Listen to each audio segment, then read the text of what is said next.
Stamina kamu, apakah stamina seorang atlet? Ayo. Bila di hidup ini seperti sebuah perjalanan yang sangat panjang, dan kita bagaikan seorang pelari maraton yang tidak pernah tahu kapan mencapai finish. Apa yang membuat kita tetap bertahan? Yang membuat kita tetap yakin untuk berlari? Ya, bila letih, tetap memutuskan untuk melangkah. Tidak pernah sedikit pun terpikirkan untuk berhenti. Bila ada yang bertanya, apa yang membuat kita kuat untuk tetap berlari dan melangkah? Tanyalah kepada seorang atlet pelari.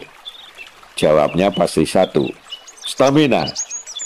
Ya, stamina adalah daya tahan tubuh, mental, fisik, keyakinan, dan lain-lain, di mana gabungan kesemuanya itu membuat kita kadang merasa menjadi superhuman.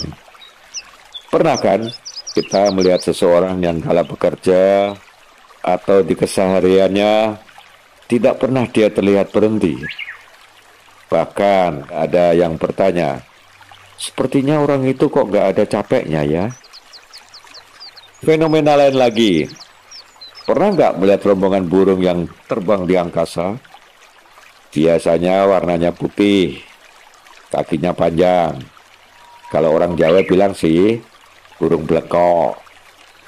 Bila mereka bermigrasi mencari udara hangat, mereka akan terbang berbondong-bondong membentuk formasi terbang yang unik.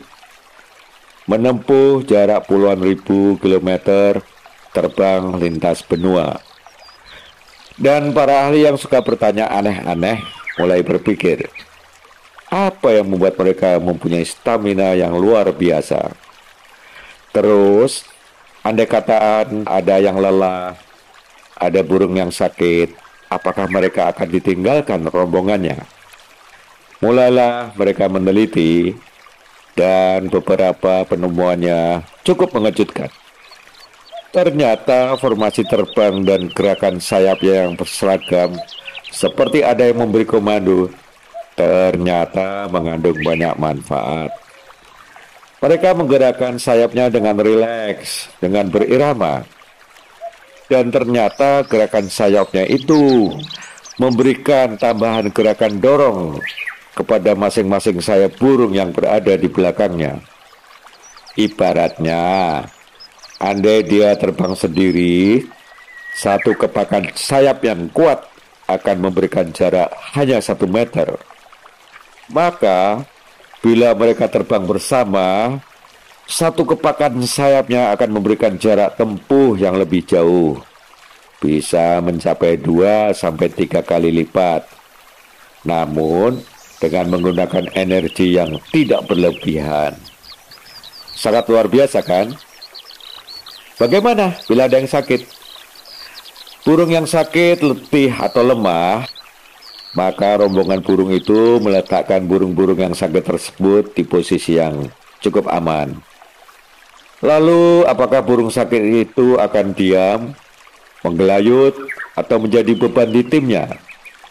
Ternyata tidak. Mereka tetap memberikan kontribusi berupa kepakan sayap yang berirama. Karena burung yang sakit ini pun paham, gerakan sayap yang berhenti maka akan merusak dan mengacaukan kecepatan rombongannya.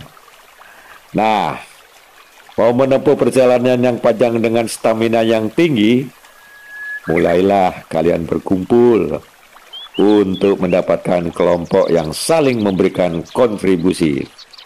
Bukan kelompok yang anggotanya hanya berpikir, bagaimana ya menjadi penumpang gelap.